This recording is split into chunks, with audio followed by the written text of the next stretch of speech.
let's get into we watched two. We both watched what could be the best picture of the year. Yeah. Speaking of 3-hour movies, and 3 hour. I mean, I have had a rough couple days. You know what I mean? 3 hours of Batman, 3 hours of Drive My Car. Very different experiences. yeah, I was gonna say they're ultimate double feature, right? Like talking about Absolutely. Can't imagine a more fun time. 6 hours that just fly on by, right? How many films do you want to watch in 6 hours? Let's do two. Two with no bathroom breaks. Yeah, and one subtitle. So Yeah. enjoy. You know what I mean? How would you describe Drive My Car? If I was to tell someone in a sentence or two what Drive My Car is about, I would tell them. What- I would tell them don't go see it. I would say because unfortunately anything you're going to say is going to be a spoiler. That's the thing is like I went into this movie just knowing that it had good buzz, but I didn't see a trailer or anything, and I'm kind of glad because I feel like it's better to go in just not knowing anything. But needless to say, it involves two people, and one of them's driving them in a car, and it's kind of also about a. hold on, slow down. What? No, I'm just kidding. What? Oh, hold on, back up. It involves two people one driving car. in a car. The car is red. It's about a actor trying to come to terms with the grief of the loss of his wife and maybe things he didn't know about her in her past through making a play and the experience of getting driven to that play every day by a younger woman. Right? That's kind of basically it. Sort of. There's a lot of other stuff there. He doesn't. Yeah, I mean, so a gentleman is an actor, and he's doing a version of Chekhov, Uncle Vanya by Chekhov, and he's like, you know what?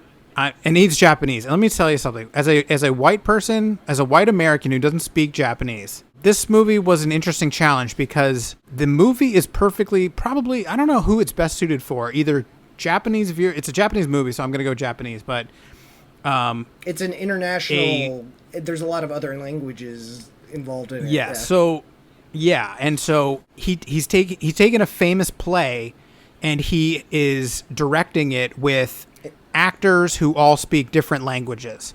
So the different leads, one is doing Korean, one's doing Korean Sign Language, one's doing Japanese, one's doing Mandarin, and they're all acting together and interacting, but most of the actors only speak their own language, so they don't understand what is happening around them. So they have to have a very synchronized pattern of when their lines are and things like that. And it's kind of, that's the, I guess, what would you call that, the A plot? And then the B plot is kind of him in the background struggling with, his home life. Yeah, I mean, the B plot is a little bit more specific than that, but once again, that's like kind of a spoil. I mean, are we spoiling this or are we? No, I don't want to because I know, people, this one's a weird one. Yeah. It's on HBO Max, people. Go watch it. It's nominated for Best Picture. I personally loved it. Of the real Oscar. Yeah, like I honestly think it's like a really good, once again, it's gonna depend.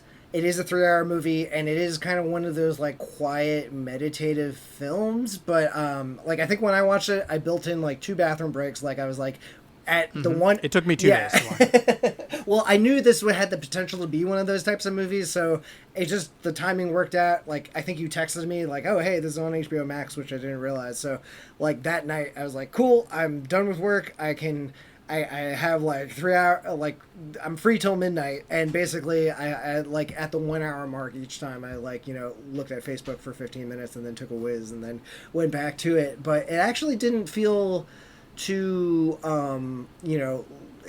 once again, compared to the Batman, it actually like went by a little quicker, I think. I was really, I don't know if I was just, there's less fight scenes in this movie. Yeah. I mean, Batman really doesn't, I guess Batman has some quiet meditative scenes of talking about life or whatever, but this movie definitely is more about that. But I thought it was like kind of interesting. Like there's some stuff in it. It's very interesting. Yeah. There's a lot of interesting. Like I don't want to get into it, but it's little like, oh, that's an interesting kind of little veer and swerve of dynamics that it kind of gets into, and the weird nature of the practicality of the challenge of the project that he's dedicated himself to. And how his wife like is intertwined in it with helping him learn the lines of the play, the process and things like that. The actor's process specifically, I thought was really interesting. Just because, like, I've heard of people doing that thing where you record your everyone else's lines and then you just rehearse it in the car. Specifically, like, I've heard people doing that, but like, I've never seen it. And just to think that like so much of the movie is like based around that concept is really interesting, especially in the places that it goes. And I liked how it kind of becomes this thing where the voice of the wife is kind of like the specter hanging over the movie a little bit. Like she's not in the movie for as much of it, but you know, it's always present there. And am I correct in that she's speaking Korean on the tape? Process. Oh, good question. I actually didn't think about because. Yeah, so think about it. So here's what I'm saying. If you're just a white jabroni like me, so this is just him. I don't understand Korean or Japanese, Right. but if you're Japanese, you're obviously understanding, oh, I don't understand that language, that's Korean. But for me, I'm just listening to two different Asian languages, neither of which I understand, and I'm watching that happen on at once. So I think this is a much more dynamic, interesting movie for Japanese viewers. Not to say that you shouldn't take the time to watch this if you're an American jabroni like me, but I believe that this is... I can't possibly really appreciate it to the extent because I don't understand Japanese. Well, I think it's kind of Yet. like the multilingualness of it is kind of... I felt it kind of like went with the theme. Like, I feel like the movie's... The basic thing that the movie's trying to tackle is basically like... tackling, coming to terms with grief by tackling something indirectly, and I think kind of the multilingualness is kind of speaks to the universality of art, kind of like this thing that is able to be understood through any language. Like, I think that's like really why the actors, like, that's supposed to be his take on it, like why an actor, and you know, that's a very like actor troupe thing to do. I feel like you hear people doing that sort of stuff every once in a while, but that is still a wildly interesting thing to have to do. But like, I think he says in the movie at some point, like, his method is purely from the repetition. That's his process. It's just getting the rhythm down over and over again, and that plays a part in both the relationship he has with his wife at the beginning and then the woman who's driving him later on. And his commitment to his craft kind of defines him, and I think that is like, he notices, I forgot the characters' names, but the woman who ends up driving him, and for most of the movie, like, he notices that she has a commitment, like, even though it's like driving a car, like, he notices that she drives with attention and drives like takes her job seriously. And I think he doesn't get that. Like, he's looking for somebody in life to have that. One of the other things I really liked is, even before they like really started going into issues that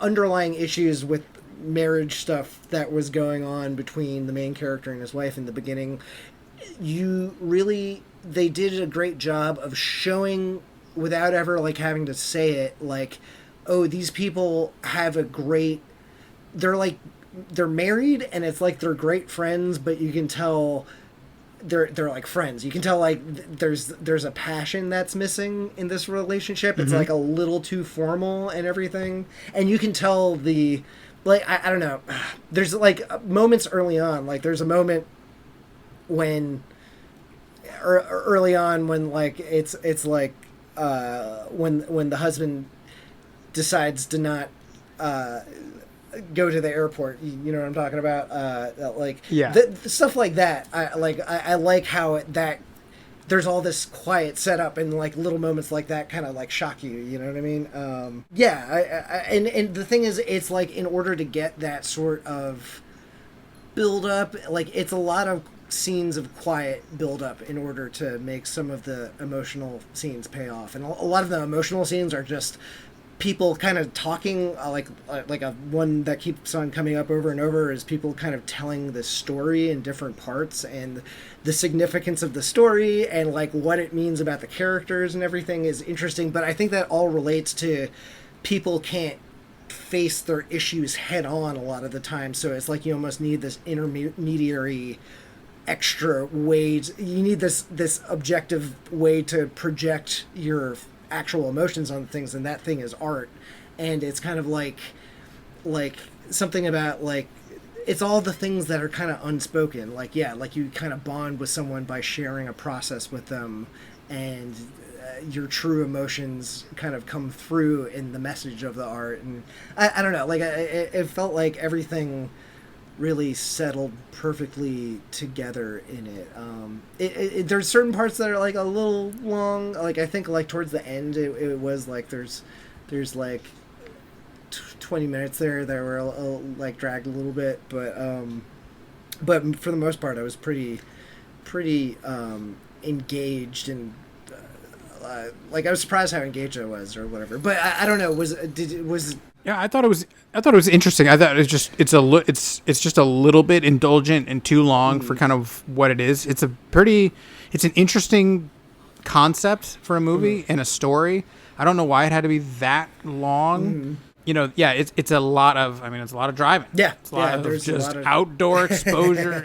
Shots. A lot of people talking in a car. It's pretty chill, man. It is muted. It's ASMR-y in that like you get lulled into this like kind of zen-y kind of state just because of the quiet and like the one of the things like I love about the way it's shot, and once again I think this kind of ties into the theme, is like there's a lot of scenes that are like you're in this close comforted bubble of the car, like the sound is like very like it's like intimate because you're inside this closed vacuumed off car, but like there's these great shots when they decide to go wide. It like I really love the way the director like had a good sense of space, so when he wanted to show like the characters are very lonely a lot of the times and very isolated, so there are certain times where he goes really wide in these kind of desolated areas. The one that sticks out the most to me is like towards, I want to say like 2/3 of the way through the movie, they go to like a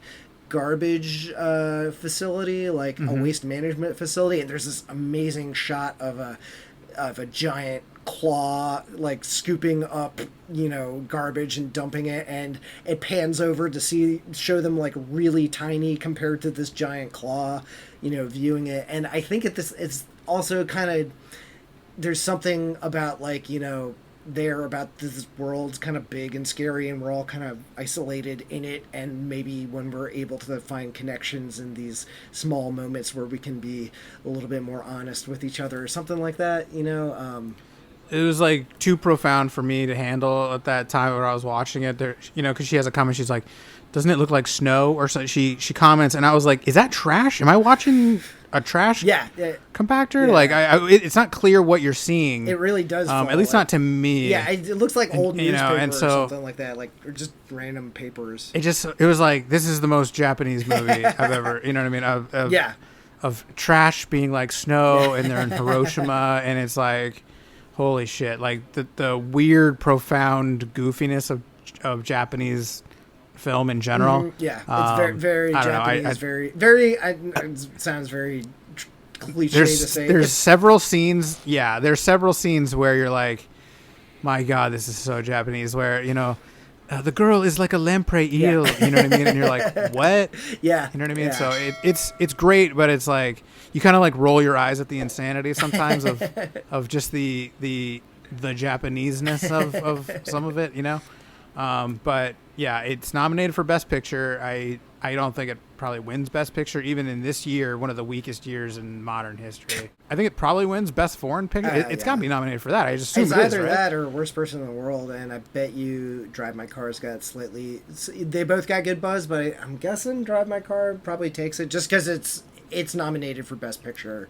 They're going to throw it the classic bone, right? Yeah.